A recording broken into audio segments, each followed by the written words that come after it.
তিনি নিজে স্ট্যাটাস দিয়েছেন যে Sheikh Hasina is come back. 15ই মার্চে শেখ হাসিনার বাংলাদেশে ফেরাটা অনেকটা নিশ্চিত হয়ে গেছে, ডোনাল্ড ট্রাম্পের হাতে আছে। 15ই মার্চ সাবেক প্রধানমন্ত্রী জননেত্রী শেখ হাসিনা দেশে ফিরছেন। উনি ডক্টর ইউনূসকে ফেলে দিয়ে সাথে সাথে দায়িত্ব নিয়ে নেবেন। সেই পরিকল্পনা করো বাংলাকে ধ্বংস করতে পারবে না। আমরা সজাগ আছি, বাংলার জনগণ সজাগ আছে। তার পাইতেরা মানে হাবুডুবু খাওয়াইতেছে। আরে হাবুডুবু খাওয়াইলে কি চলবে নাকি? ডোনাল্ড ট্রাম্প এবার সরাসরি জানিয়ে দিলেন তিনি প্রধানমন্ত্রী হিসেবে দেশে ফিরছেন। এবার কার বাপের ক্ষমতা আছে বলবি বল? ইউনূস চা তার 14 পুরুষের ক্ষমতা আছে ডোনাল্ড ট্রাম্পের মুখের উপরে বলবে যে না আমি অনেক আসতে দেবো না দেশে? তারা প্রপার ভাবে মানে চারো দিক দিয়ে ইন্ডিয়া রেডি শেখ হাসিনাকে 15ই মার্চে বাংলাদেশে ফেরানোর জন্য। এখন ডোনাল্ড ট্রাম্প যে বললো যে Sheikh Hasina is come back coming soon, বাংলাদেশের যে প্রাইম মিনিস্টার শেখ হাসিনা তিনি যে আপনার এখানে বা আপনি যে আশ্রয় দিয়েছেন পুনরায় কিভাবে সেখানে আপনার কি বলে প্রধানমন্ত্রী করে বসানো যায়, এই ধরনের একটা বিশ্বমঞ্চে মোটামুটি ভালোই সাপোর্ট দেখাচ্ছেন ডক্টর ইউনূস। আপনারা জানেন যে জাতিসংঘের মহাসচিব আন্তোনিও গুতেরেস তিনি বাংলাদেশ সফরে এসেছেন, তবে সকল কিছুর ফাঁকে ডক্টর মোহাম্মদ ইউনূসকে একটা বড় ধরনের সাপোর্ট দিয়ে গেছেন। তবে আন্তর্জাতিক মহল কি বলছেন? যেহেতু জাতিসংঘের মহাসচিব একজন বড় একটা ব্যক্তিত্ব, সারা পৃথিবী জুড়ে পরিচিত ফেস, তো তার পক্ষ থেকে কোনো সাপোর্ট আসা এটা সরকারের জন্য যেমন পজিটিভ, যদি উল্টা সাপোর্ট আসতো সেটা আবার নেগেটিভ হইতো। আওয়ামী লীগ মিছিল নিয়ে বাইর হইবে, আর আওয়ামী লীগ কতটা ভয়ঙ্কর কতটা নৃশংস এটা আমরা জানি। তাহলে তো আমরা আবার আসার সুযোগ পাচ্ছি, এই সরকারকে আমরা ছুড়ে ফেলে দিই, আমরা বিপ্লবী সরকার গঠন করব। হ্যাঁ দর্শক, এইরকম চাঞ্চল্যকর আমাদের কিন্তু প্রমাণ ছাড়া কোনো ভিডিও তৈরি করা হয় না। আমরা এখন আপনাদের ইন্ট্রো এবং থাম্বনেইল দেখে এবং শিরোনাম দেখে বুঝতে পারছেন ভিডিওটা কতটা গুরুত্বপূর্ণ এবং আপনাদের জন্য কতটা মানে ইনফরমেটিভ ভিডিও আপনাদেরকে আজকে উপহার দিতে চলেছি। দর্শক, এরকম ক্রিটিক্যাল অবস্থা এটা মানা যায় না। চলুন আমরা সরাসরি ভিডিওটি দেখবো। তবে চ্যানেলে যদি নতুন হয়ে থাকেন তাহলে অবশ্যই সাবস্ক্রাইব করবেন এবং ভিডিওটিতে লাইক দিয়ে ভিডিওটি দেখতে থাকুন। চলুন। তারা বলতেছে যে 15ই মার্চে শেখ হাসিনার বাংলাদেশে ফেরাটা অনেকটা নিশ্চিত হয়ে গেছে, এখন বাকিটা ডোনাল্ড ট্রাম্পের হাতে আছে। মানে তারা প্রপার ভাবে মানে চারো দিক দিয়ে ইন্ডিয়া রেডি শেখ হাসিনাকে 15ই মার্চে বাংলাদেশে ফেরানোর জন্য। এখন ডোনাল্ড ট্রাম্প যে বললো যে Sheikh Hasina is come back coming soon, কিন্তু তবে শেখ হাসিনাকে ডোনাল্ড ট্রাম্প বাংলাদেশের সাবেক নয় অনেকটা প্রধানমন্ত্রী করে ফেরাবে, এই ধরনের কিন্তু একটা আশা বা প্রত্যাশা কিন্তু যদি করি বা আপনারা যদি করেন, এই ধরনের আশা বা প্রত্যাশা আপনার অনেকের ভিতরে আছে।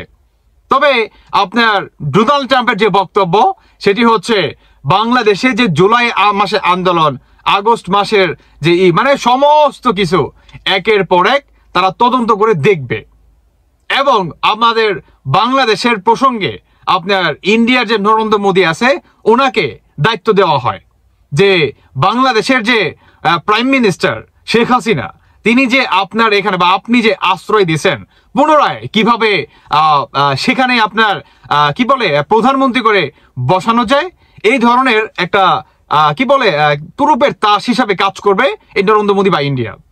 অন্যদিকে আপনারা যদি আরেকটা বিষয় খেয়াল করেন, শেখ হাসিনা বর্তমান বাংলাদেশে নাই, তার মানে কি আপনার যে জঙ্গিবাদীরা তাদের সাথে সম্পর্ক খুব ভালো হয়ে যায় পাকিস্তানের সাথে। দীর্ঘ 53 বছরের রেকর্ড ভেঙে পাকিস্তানের সাথে সম্পূর্ণভাবে কি বর্তমান আদান প্রদান হচ্ছে আমাদের বাংলাদেশের অন্তর্বর্তীকালের। এখানে হচ্ছে আরেকটা মেন টুইস্ট, সেটা কি? সেটি হচ্ছে আপনার থেকে কি বলে আমেরিকা থেকে বা জাতিসংঘ থেকে আমাদের বাংলাদেশের সেনা প্রধান মিস্টার ওয়াকারকে একটা দেয়, বার্তা দেয় যে পাকিস্তানের সাথে সম্পর্ক করার আগে আপনাকে অনেকগুলা স্টেপ পার করতে হবে, কিংবা একটা নির্ধারিত সময় বা কি বলে ডকুমেন্টসের মাধ্যমে আপনাদের এই দুই সম্পর্ক আপনারা বজায় রাখতে পারবেন। তবে এতটা ইজি না। দ্যাট মিনস তিনি আসলে কি মিন করছে, আপনার আমেরিকা থেকে জাতিসংঘ একটা লিস্ট করছিল যে এই পৃথিবীর বুকে সবচেয়ে কোন দেশে জঙ্গি টেরোরিস্ট আছে এবং আপনার সন্ত্রাসী আছে, মাফিয়া আছে, এটার ভিতরে র্যাঙ্কিং এ আছে নাম্বার 2-এ পাকিস্তান। বুঝেন আপনি? এবং সেখান থেকে ডোনাল্ড ট্রাম্পের সেই তুরুপের তাস মানে কাঠটা তিনি চালায় দেয়। সেই কাঠের বা পাওয়ারেই আমাদের বাংলাদেশের সেনা প্রধান মিস্টার ওয়াকার তিনি হঠাৎ করেই তদন্ত চালায় আফ্রিকা সফর শেষ করে, সেই 3 দিনের সফর শেষ করে এবং সাথে সাথে অনেককে গ্রেফতার করে।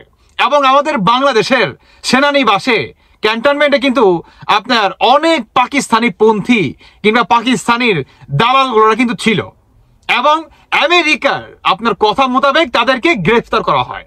তো হঠাৎ করে ওই ধরনের কোনো সুপার পাওয়ার আপনার আমাদের বাংলাদেশের প্রধান ওয়াকারের কাছে কিন্তু আসে নাই।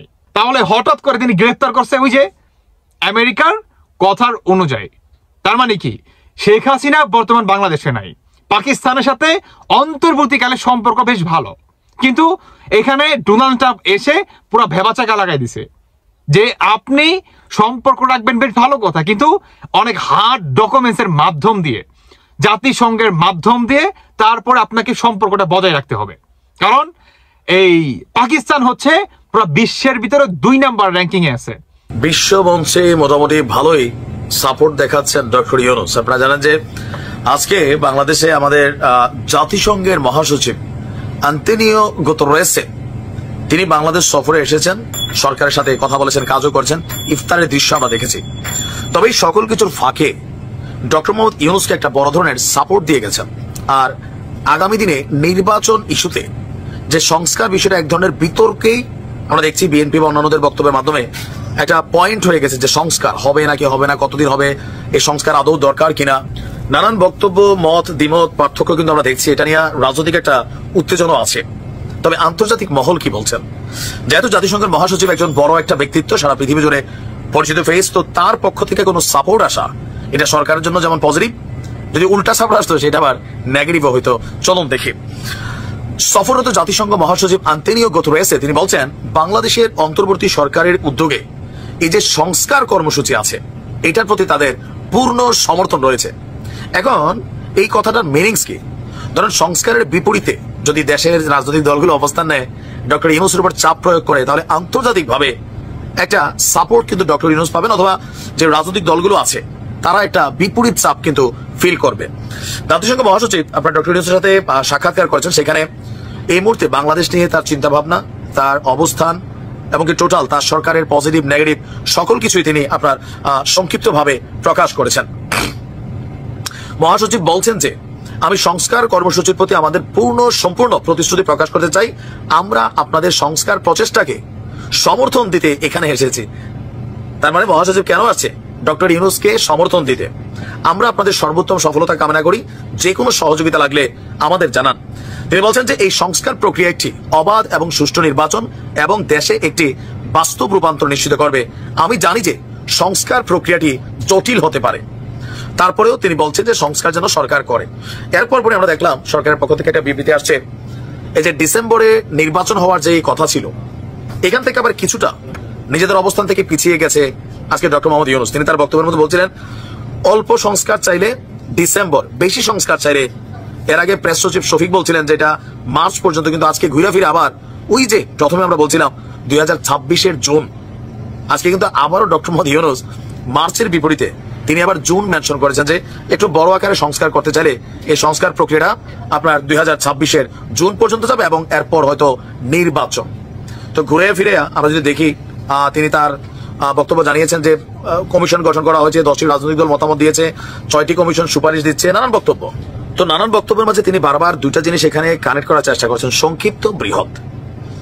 আগামী দিনে বাংলাদেশ যদি সিস্টেমে না চলে তাহলে রাজনৈতিক দল বিএনপির উপর এই প্রভাবটা আসবে। ডক্টর ইউনূস এখানে খুবই পরিকল্পিত একটা রাজনীতি কিন্তু তিনি করছেন। ধরেন এই সংস্কারটা হইলো না, পরে দেখা গেল সিস্টেম হইলো না, বাংলাদেশ ঠিকমতো চললো না, তখন তিনি বলবেন ভাই আমি তো বলছিলাম যে একটু বড় আকারে সংস্কার করো, বিএনপি তো মানে নাই, নির্বাচনের লেগে তারা হুরা দিচ্ছে, রাজপথে আমার হুঁশিয়ারি দিচ্ছে কিন্তু বিএনপি যে আমরা জানি কেন সরকার ক্ষমাইতে হয়, নানান ধরনের বক্তব্য দিচ্ছে, সরকারের উপর চাপ প্রয়োগ করছে। সো টোটাল দোষটা বিএনপির ঘাড়ে গিয়া পড়বে। বিএনপি এটা নিয়ে একটু টেনশনে আছে, আগামী দিনে আবার ভবিষ্যৎ নিয়ে চিন্তাও আছে। আবার এই চিন্তা আছে যত লেন্দি হবে বিএনপির নেতাকর্মীদের বিভিন্ন রকম অপকর্ম বিভিন্ন জায়গায় কতিপয় যারা আছেন করতেছেন, তো বিএনপির প্রতি মানুষের অনাস্থা তৈরি হবে, বিএনপি ওইটাও টেনশন করে। তবে ডক্টর মোহাম্মদ ইউনূস তিনি ইন্টারন্যাশনালি যে খেলেন এটা প্রমাণিত। আসুন, ডোনাল্ড ট্রাম্পের যে পেজটা আছে যেখানে পরপর উনি সমস্ত মানে তার টুইট গুলো করেন, সেখান থেকেই এই টুইটটা 3 নম্বরে দেখুন। 3 নম্বরে দেখুন লেখা আছে Donald Trump update, Sheikh Hasina is coming back, as Bangladesh PM soon, এটাতে টাচ করেছি, আসল খবরটা বেরিয়ে গেছে। এখন আমি বলেছিলাম যে খুব শিগগিরই আপনাদের কাছে ভালো খবর আসবে। তাও ডোনাল্ড ট্রাম্প এবার সরাসরি জানিয়ে দিলেন তিনি প্রধানমন্ত্রী হিসেবেই দেশে ফিরছেন। এবার কার বাপের ক্ষমতা আছে বলবি বল? ওনাকে প্রধানমন্ত্রী হিসেবে মানব না? ইউনুস চান, তার 14 পুরুষের ক্ষমতা আছে ডোনাল্ড ট্রাম্পের মুখের উপরে বলবে যে না আমি ওনাকে আসতে দেবো না দেশে। এবার ধীরে ধীরে কবিতে আসছে। এই মাসেই আসছেন জেডি ভান্স এবং তুলসী গ্যাবার্ড ডোনাল্ড ট্রাম্পের কাছে কিছু একটা বার্তা নিয়ে আসছেন। তারপরে সেই বার্তা নিয়ে তারা ফিরে যাবেন, গিয়ে এখানে সমস্ত আমাদের এজেন্টদের সঙ্গে, আমাদের যে এজেন্সিগুলোর, এজেন্ট নয়, এজেন্সিগুলোর সঙ্গে এবং এনএসএ এর সঙ্গে, প্রধানমন্ত্রীর সঙ্গে তাদের কথাবার্তা হবে, তথ্য আদান প্রদান হবে। আদান প্রদান হওয়ার পর ওনারা যেমন সিআইএ, এফবি এর যেমন তথ্য দেবেন, তেমন এই ভারতও তথ্য দেবে, দিয়ে একটা শর্ট লিস্ট করা হবে যে কি হচ্ছে, কি অবস্থা। তারপরে সেটা ট্রাম্পের টেবিলে গিয়ে পড়বে। এমনও হতে পারে, আমার হয়তো মনে হচ্ছে, এবার সিক্স সেন্স কাজ করছে, এমনও হতে পারে যে এখানে বসেই তুলসী গ্যাবার্ড এবং যেহেতু জেডি ভান্স আসছেন ভাইস প্রেসিডেন্ট, তারও তো একটা নিজস্ব ক্ষমতা আছে, তিনি হয়তো ডোনাল্ড ট্রাম্পের সঙ্গে তার জন্য কথাবার্তা বলবেন এবং খুব শিগগিরই আর এখান থেকে কমান্ডো সহ শেখ হাসিনা ঢাকা বিমানবন্দরে ফিরলেন বলে। এটা কবে হবে, ডেট, তারিখ, এটা আমি আপনাদের বলতে পারবো না, কিন্তু শেখ হাসিনা প্রধানমন্ত্রী হিসেবে তার চেয়ারে গিয়ে বসবেন। আর আমাদের ইউনুস চা, তাকে অনেক আমি পরামর্শ দিয়েছিলাম যে পলায়তি সহজীবতী, জীবন থাকতে পালান। এখন আর পালানোর জায়গাগুলো ক্রমশ ছোট হয়ে যাচ্ছে, তিনি আর পালাতে পারবেন না। এবার যে চায়না যাওয়ার ব্যাপার যেটা আছে না, চায়নাকে একটা মেসেজ পুরো জায়গা থেকে, নয় আমেরিকা থেকে, নয় ভারত থেকে, একটা মেসেজ চায়নার কাছে পৌঁছে দেওয়া হবে যে ইউনুসকে আপনারা কোন রকম ভাবে অ্যালাউ করবেন না, যদি করেন সেটা আমাদের স্বার্থের পরিপন্থী হবে। আর চায়নার কাছে যদি এইটা জিনপিং এর কাছে গিয়ে পৌঁছয়, তাহলে বর্তমান যা পরিস্থিতি, এই পরিস্থিতিতে বেজিং কখনো ইউনুসের মতো একটা মাছিকে তার দেশে ঢুকতে দেবে না। প্লেন ভাড়া করেছেন, প্লেন হয়তো আসবে, কারণ ভাড়া নিয়ে নিয়েছেন, প্লেন হয়তো আসবে, হয়তো ফাঁকাও ফিরে যেতে পারে। আর যদি উনি যান, তাহলে জানবেন যে পাখি ফুরুত হলো। এবার কোন ডালে গিয়ে বসবে, সেখান থেকে কোন খাঁচায় তাকে পোড়া হবে, সেটা তো পরের ব্যাপার। যত হম্বি তম্বি এখন করছেন না, উনি আসলে ভয় পেয়েছেন। ভয় পেয়ে উনি দেখাচ্ছেন যে আমার কিছু হয়নি, আমি সমস্ত কিছু আবার ঠিকঠাক আছে, আমি স্বপদে বহাল আছি, এই সমস্ত উনি ফলস জিনিসপত্র ফেলে বেড়াচ্ছেন। আসলে এগুলো হচ্ছে গিয়ে মুখোশ। উনি তো খুব ভালো মানুষ সাজতে পারেন এবং চূড়ান্ত মিথ্যেবাদী, একটা নোংরা ছোট লোক, জানোয়ার। কি ভাষায়, মানে বাংলা ভাষায় তো আর ভাষা নেই, আর যেগুলো আছে সেগুলো তো ভিডিওতে বলা যাবে না। সব বন্ধু বান্ধবের ক্ষেত্রে ওগুলো ব্যবহার করা হয়, আমি তো ভিডিওতে ব্যবহার করতে পারবো না। পারলে আমি করতাম, এই মানুষটার ক্ষেত্রে আমি করতাম। ইনি দেখেন সারা বাংলাদেশে কোথাও কোনো হিংসার ঘটনা ঘটছে না, কোথাও কোনো ডাকাতি, কোনো রাহাজানি, কোথাও খুন এনার হচ্ছে না। বাংলাদেশ একেবারে শান্তির মহাস্বর্গের উপরে বসে রয়েছে, আর উনি খুব ভালো দেশ শাসন করে যাচ্ছেন। আচ্ছা, অন্য কোনো ব্যাপারে বললেন না, এই একটা বাচ্চা মেয়ে, আপনার তো দুটো মেয়ে আছে, একটা বাচ্চা মেয়ের এই করুণ পরিণতি হয়ে তাকে মৃত্যুর মুখে পড়তে হলো, সেই ব্যাপারে আপনার মুখ দিয়ে একটা কথা বেরোলো না, একটা শব্দ বেরোলো না।